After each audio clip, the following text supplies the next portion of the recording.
Hiya, my name's Andy and I'm a wood turner. This is Betty.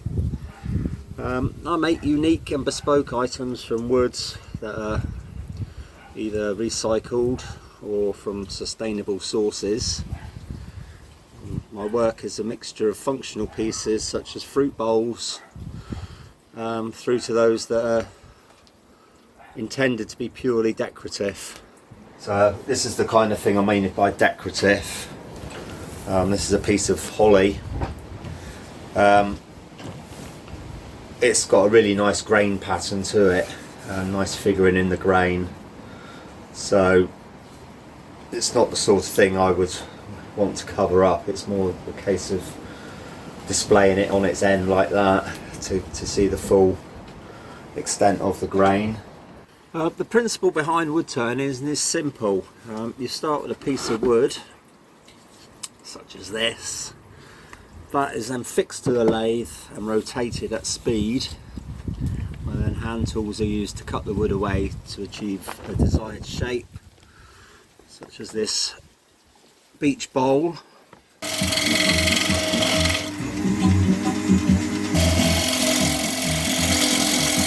Some bowls I like to embellish a little bit. I like burning with a blowtorch. Just to add a little bit of definition, particularly on lighter woods. It's particularly effective. This is a piece of ash. And other forms of decoration could be just cutting some fluting into the side just to add a little bit of decoration to a piece.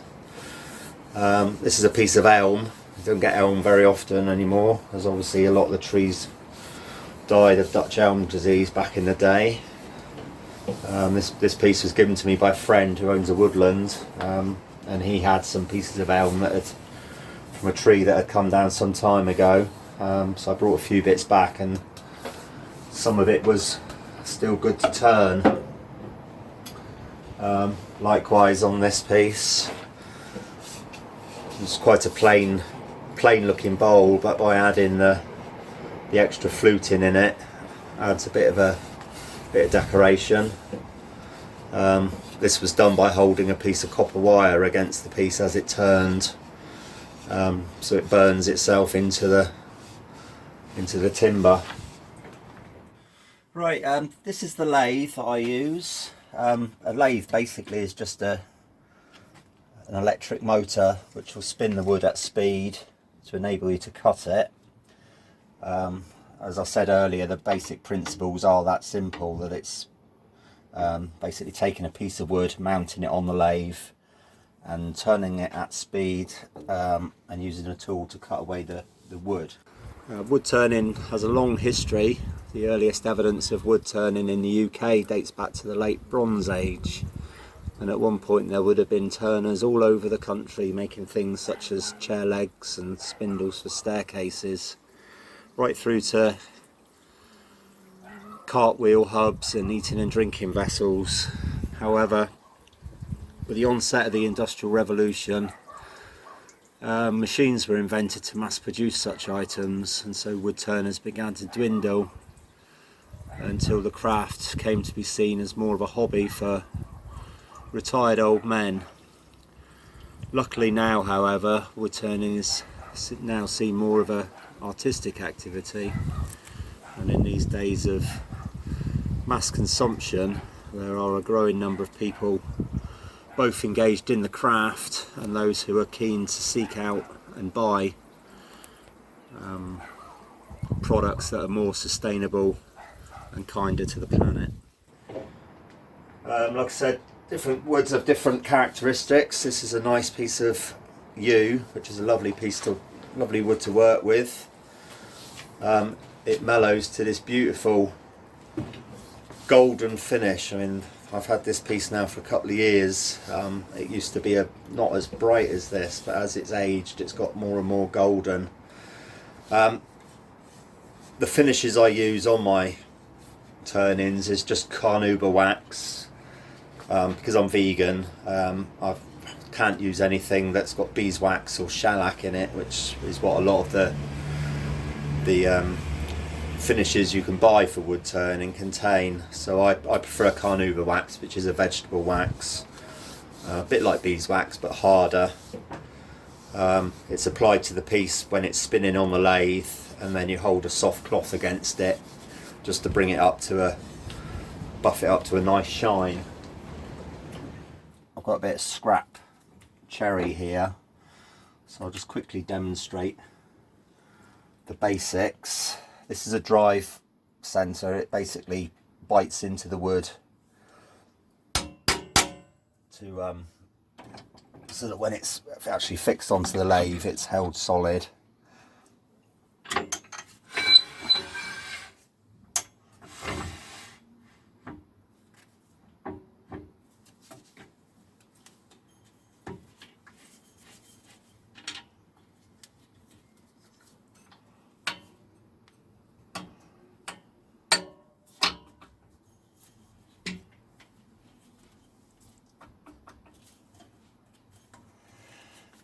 Right, and then this piece here is a tool rest, and as the name implies, it's what the tool actually sits on at all times, because there's a lot of downward force generated, so you have to have something there just to support the tool.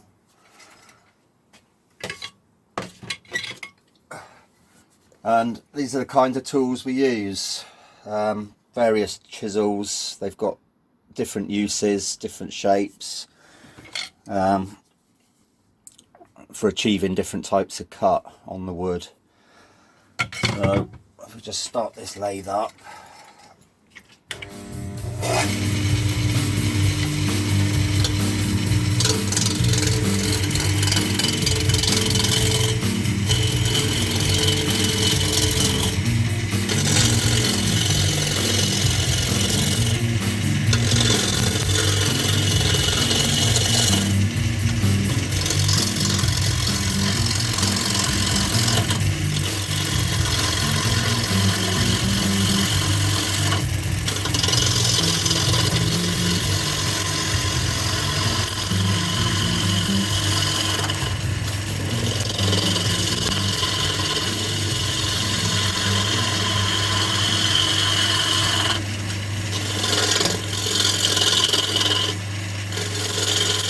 What I try to do is bring out the natural beauty which is in the wood already.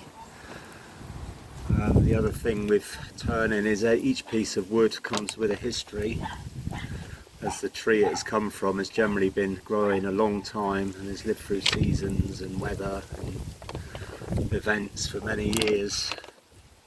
I think the oldest piece I have worked with was some sessile oak, also known as Cornish oak, which had come from a tree which, when surveyed, was proved to be 400 years old.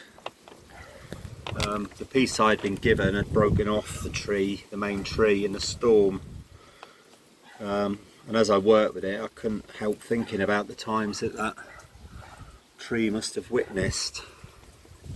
The other love I have is of natural edge wood, whereby you turn a log and retain a sliver of bark around the rim, and in that way you achieve these sort of quite odd shapes. This is a piece of sycamore. Sycamore is the best one to use for this, I find, because you can turn it when it's freshly cut or green, which is what this was done. And if you look at that, is the shape of the original log when you look at it head on. Similarly with this one, same sort of thing. You retain a lip of bark to achieve just a nice natural edge to it. And again, looking straight on, that's what the end of the log looked like.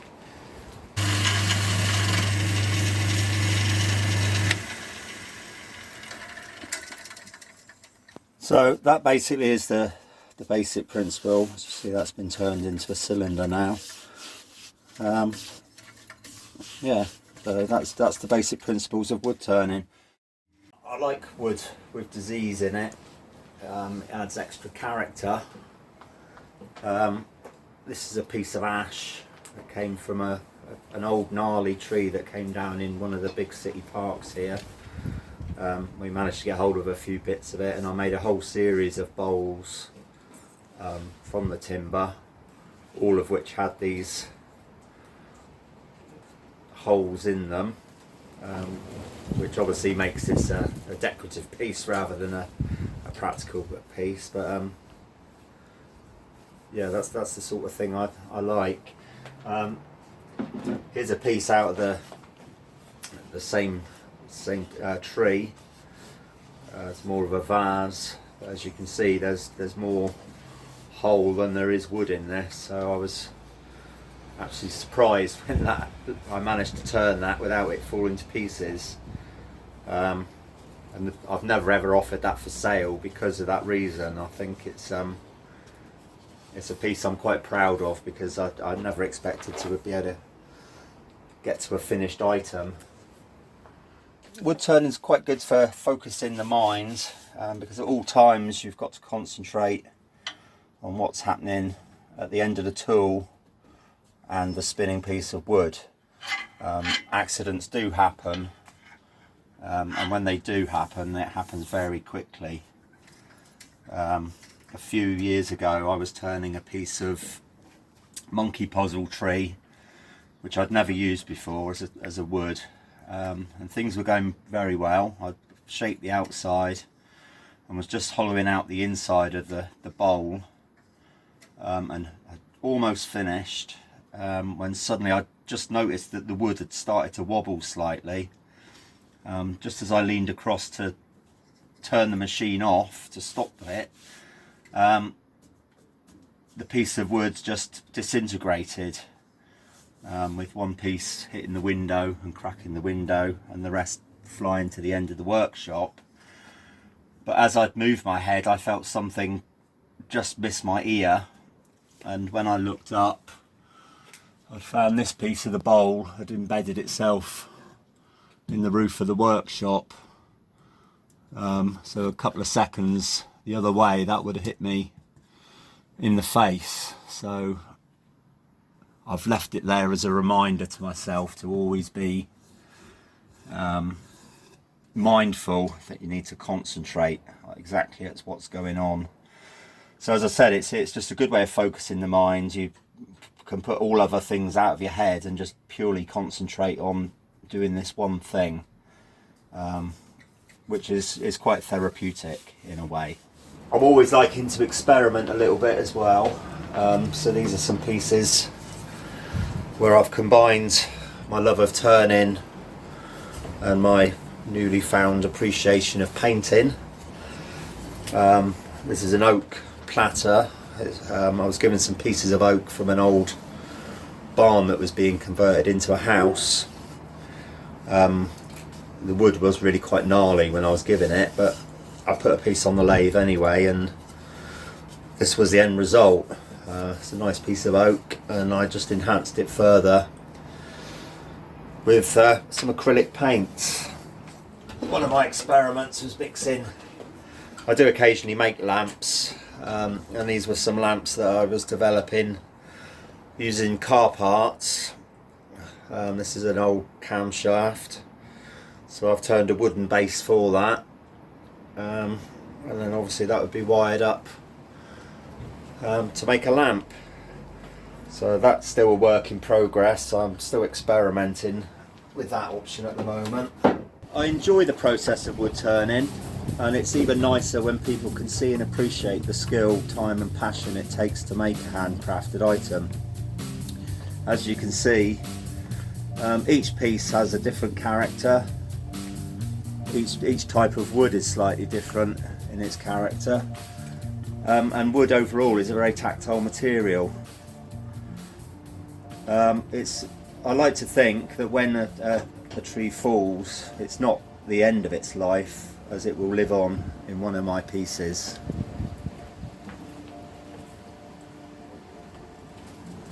So yeah, that's just kind of an overview, so I hope that is of some sort of interest to you. Thanks for watching. Cheers to Dick and Michelle for asking me to do this piece. And thanks.